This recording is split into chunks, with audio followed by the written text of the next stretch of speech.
شب برات کی رات میں عبادت کا ثواب دوسری راتوں سے زیادہ ملتا ہے. اور بعض اس کے قائل ہیں کہ عبادت کی بھی کوئی فضیلت نہیں ہے سرے سے, کوئی ایک حدیث بھی صحیح نہیں ہے.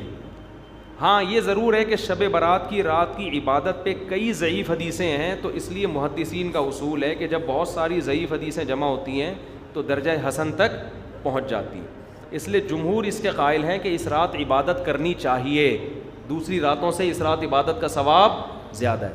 تو کرنے کا کام صرف اور صرف اور صرف عبادت ہے بس. قبرستان کے بارے میں حدیث صحیح نہیں ہے. اگر فرض کر لو ہے صحیح, تو پوری زندگی نبی ایک بار قبرستان گئے ہیں اور آپ ہر سال جاتے ہو. پھر نبی اکیلے گئے ہیں چپکے سے رات کے اندھیرے میں, آپ جتھے بنا کے جاتے ہو, اور اندھیرے نہیں وہاں لائٹنگ ہوتی ہے, تو یہ سنت تھوڑی ہے, تو خلاف سنت ہو گیا نا. پھر صحابہ میں سے کسی سے بھی ثابت نہیں ہے کہ زندگی میں اس رات میں ایک بار بھی قبرستان گئے ہوں, ایک بار بھی قبرستان گئے ہوں. تو یہ کیسی سنت ہے جس پر صحابہ نے عمل نہیں کیا؟ قرآن میں صاف طور پر ہے انا انزلناہ فی لیلۃ القدر, ہم نے قرآن نازل کیا ہے کس میں؟ لیلۃ القدر میں, رمضان کی آخری عشرے میں. فیہا یفرق کل امر حکیم, سارے تقدیر کے سال بھر کے فیصلے اس شب قدر میں ہوتے ہیں. تو اتنی واضح قرآن کی آیتیں موجود ہیں, تو شب برات کے بارے میں ایسی روایتیں موجود نہیں ہیں. سمجھتے ہو؟ اس لیے بعض ائمہ اس کے قائل ہے کہ بعض رافضیوں نے, بعض لوگوں نے لیلۃ القدر جو ہے نا رمضان کے آخری عشرے میں ہوتی ہے, اس رات کی ویلیو کو گھٹانے کے لیے اس کی اہمیت بڑھائی ہے, تاکہ اس رات کی ویلیو کیا ہو جائے؟ کم ہو جائے. تو اس کے مقابلے میں اس رات کو لا کے کھڑا کر دیا. جو سارے فضائل لیلۃ القدر کے تھے وہ کہاں چسپا کر دیے؟ 15 شعبان. قرآن کہہ رہے ہیں واضح طور پہ ہم نے لیلۃ القدر میں قرآن نازل کیا. شب برات والے کیا کہتے ہیں؟ 15 شعبان کو نازل کیا. وہ کہتے ہیں اس میں بھی کیا, اس میں بھی کیا. پھر تعویلات کی جاتی ہیں. لیکن ایک بات قرآن اتنے واضح انداز میں بیان کر رہے ہیں, تو جو فضیلت جس رات کو حاصل ہے وہ اسی رات کو دینی چاہیے. تو 15 شعبان کو صرف اتنا اگر کرنا ہے تو صرف انفرادی طور پر عبادت کی جائے, اس کا بھی کوئی مخصوص طریقہ نہیں ہے. اس رات میں فیصلوں والی اور حلوے مانڈے اور تہوار تو رات کو اسلام میں ہوتے ہی نہیں ہیں. اسلامی تہوار تو دن میں ہوتے ہیں, خوشی دن میں منائی جاتی ہے. اسلام میں راتیں عبادت یا نیند کی ہیں, خوشیوں کی راتیں نہیں ہوتی, چراغا نہیں ہوتا. عید الفطر دن میں ہے نا, عید الاضحیٰ بھی کب ہے؟ دن میں. جمعے کی نماز بھی کب ہے؟ دن میں ہے, جس میں کراؤڈ ہوتا ہے, جس میں نہا دھو کے ہم آتے ہیں. ساری دن کی اعمال ہیں, یہ رات کے نہیں ہے. رات سونے کے لیے ہے, آرام کرنے کے لیے یا عبادت کرنے کے لیے. سمجھتے ہو کہ نہیں سمجھتے؟ صلاۃ و تسبیح کی جماعت بھی بدعت ہے, پڑھنی ہے انفرادی طور پہ پڑھیں, ٹھیک ہے. تو 15 شعبان کی جو رات ہے جس کو شب برات کہا جاتا ہے, اس کا نام شب برات کسی بھی حدیث سے ثابت نہیں ہے. اس لیے عرب اس کو اکثر لیلۃ النصف من شعبان کہتے ہیں, کہ شعبان کے جو نصف ہے اس کی رات. خیر اس کا نام شب برات ہو, اگر اس وجہ سے برات کے اس میں اللہ تعالیٰ کہا جاتا ہے کہ جہنم سے بری کر دیتے ہیں, تو اس وجہ سے کسی نے نام دے دیا ہو تو ایک الگ بات ہے. لیکن کچھ چیزیں تو ایسی ہیں جو بالکل ہی غیر ثابت ہیں. ان میں اس رات میں مٹھائی, حلوہ یا مختلف قسم کے حلوے پکا کے لوگوں میں بانٹنا, اور اس رات میں نہا دھو کے تیار ہونا, یہ اچھے کپڑے پہننا, ان دو چیزوں کو پہلے میں انشاءاللہ بیان کروں گا. دیکھیے اسلام میں راتوں کے تہوار کا کوئی تصور نہیں ہے. اسلام میں جتنے بھی تہوار ہیں وہ دن کی روشنی میں ہیں. عید الفطر, عید الاضحیٰ, یہ ہمارے 2 تہوار ہیں جس میں ہم سیلیبریٹ کرتے ہیں ایک دوسرے کو. یہ دن کی روشنی میں ہمیں بتائے گئے ہیں. غیر مسلموں کے تہوار رات کو ہوتے ہیں, جیسے عیسائیوں کے تہوار کرسمس آپ دیکھیں رات کو ہوتا ہے. تو اس کی وجہ یہ ہے کہ اسلام نے دن کی روشنی میں تہوار رکھے ہیں. بہت ساری حکمتیں اس میں ہو سکتی ہیں, پوری حکمتیں تو ہم نہیں جانتے, لیکن کچھ سرسری غور سے کچھ حکمتیں ہمارے سامنے آتی ہیں کہ رات کا وقت ایسی چیز ہے جو اللہ نے عبادت کے لیے بنایا یا آرام کرنے کے لیے, سونے کے لیے بنایا. رات میں اگر آپ سیلیبریٹ کریں گے کسی بھی عمل, یعنی کوئی خوشی منائیں گے, تو اس میں انسان کی گناہوں کی طرف توجہ زیادہ جاتی ہے. جیسے آپ دیکھیں کرسمس میں شرابیں پی جاتی ہیں, اور جو بھی غیر مسلموں کے تہوار ہیں اس میں بھی چراغاں ہوتا ہے رات کے وقت. تو جبکہ ہمارے ہاں جو عید الفطر ہے وہ دن کی روشنی میں ہم نماز پڑھ کے اس کی ابتدا کرتے ہیں. تو آپ کہہ سکتے ہیں کہ شب برات کو کوئی تہوار تو نہیں مانتا. تو دیکھیں تہوار زبان سے ماننا ضروری نہیں ہے. آپ اپنے عمل سے جب کوئی ایسا کام کرتے ہیں جو تہواروں میں کیا جاتا ہے، تو اس کا مطلب یہ ہوا کہ آپ اس کو تہوار مان رہے ہیں، یعنی آپ اس کو ایک خوشی کا دن مان رہے ہیں.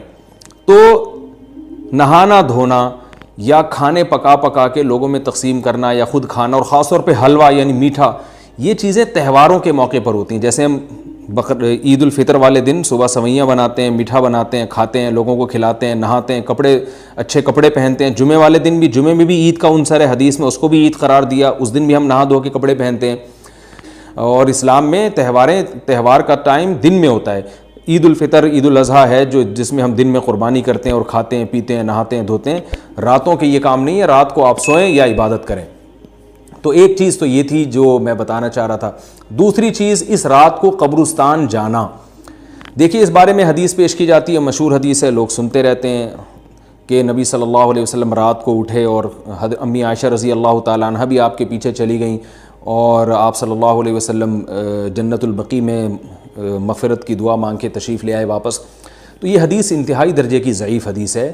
اور ایک تو ضعیف حدیث ہے، دوسری بات یہ کہ اگر ہم تھوڑی دیر کے لیے فرض کر لیں یہ صحیح حدیث ہے اور ہم کہتے ہیں کہ بھئی نبی صلی اللہ علیہ وسلم نے یہ عمل کیا ہے، تو صحابہ میں سے کسی سے ضعیف حدیث سے بھی ثابت نہیں ہے کہ کوئی اس رات قبرستان گئے ہوں. حضرت ابو بکر کے بارے میں کوئی روایت نہیں ملتی کہ اس رات قبرستان گئے ہوں، حضرت عمر کے بارے میں کوئی روایت نہیں ملتی، یہ کسی ایک صحابی کے بارے میں نہیں. تو آپ مجھے بتائیں کہ یہ کیسی سنت ہے کہ جو صحابہ کی سمجھ میں نہیں آئی اور ہماری سمجھ میں آ گئی ہے.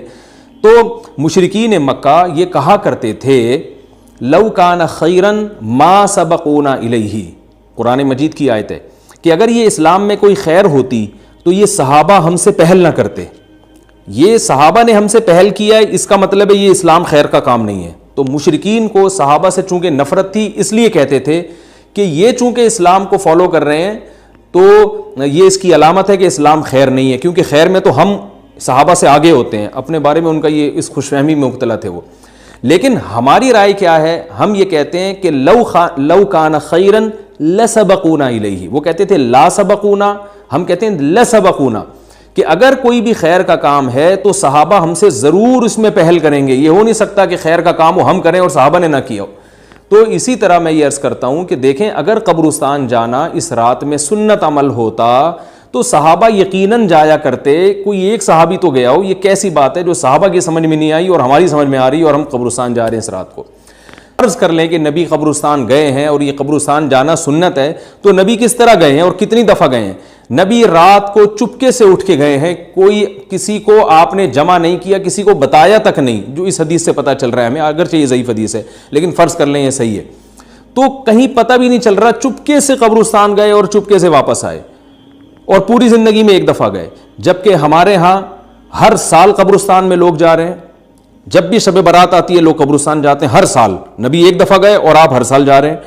نمبر 2، جاتے جتھوں کی شکل میں، نبی تو چپکے سے گئے ہیں، آپ تو جتھوں کی شکل میں جا رہے ہیں، نہا دھو کے جا رہے ہیں، خوشبو لگا کے جا رہے ہیں، تیار ہو کے جا رہے ہیں، اور جو کچھ وہاں خرافات ہو رہی ہیں قبرستان میں وہ تو ساری دنیا کو معلوم ہے. میلے ٹھیلے لگے ہوئے ہیں وہاں پہ، گولے گنڈے بک رہے ہیں، برگر بک رہے ہیں، گول گپے بک رہے ہیں وہاں پہ، اور پھول الگ بک رہے ہیں، ہار پھول قبروں پہ چڑھانے کے لیے. کیا بدماشی ہے یہ، کیا منہ دکھائیں گے رسول اللہ صلی اللہ علیہ وسلم کو قیامت کے دن؟